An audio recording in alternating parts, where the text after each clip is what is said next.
मूळ मुद्दे आलो. तुझं शेपूट पेटलंय तरी अजून कसं म्हणा.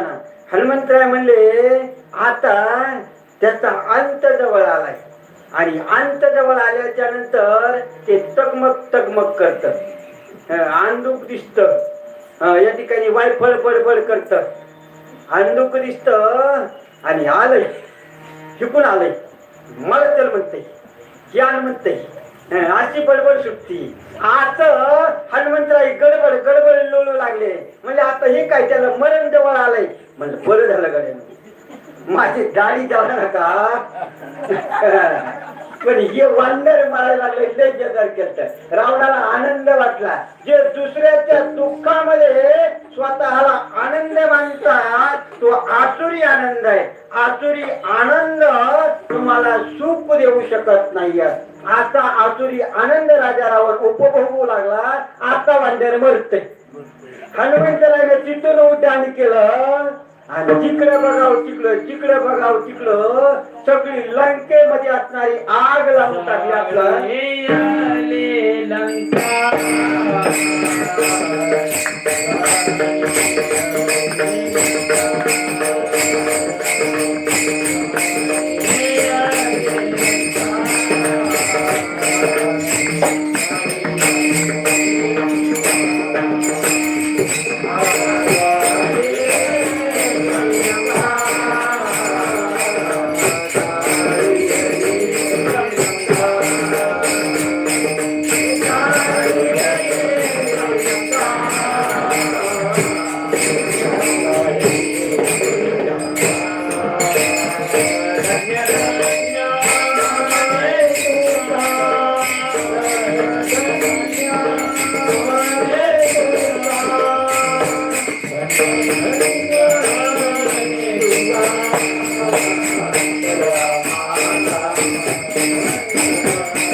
पद्धतीने या ठिकाणी असणारा ती लंका, असणारा लंका दहन आपण 2 मिनिटात संपवलं. नाथ महाराजांनी अख्खा अध्याय 2 तास त्याच्यावर बोलता येत होतं, पण आपण 2 मिनिटात संपवलं. या ठिकाणी संपवणं गरजेचं होतं. वेळेचं बंधन आहे. या ठिकाणी असणारा नाथ महाराज सांगतात ती असणारी लंका शोधायची आहे. तुम्हा आम्हाला तेच शोधायचं आहे. प्रत्येकाला हवं असणारं सुख शोधायचं आहे आणि ते सुख शोधण्यासाठी अनेक खटपटी करतो. सकाळी उठल्यापासून संध्याकाळी झोपूस तर आपण कर्म करीत राहतो. कशासाठी? तिथे तरी सुख मिळेल, त्याने तरी सुख मिळेल, पण सुख मिळत नाही. त्या सुखाच्या आडवे अनेक विघ्न येतात. त्या सुखात सुख प्राप्त करण्यासाठी भक्तीची कास धरावं लागते.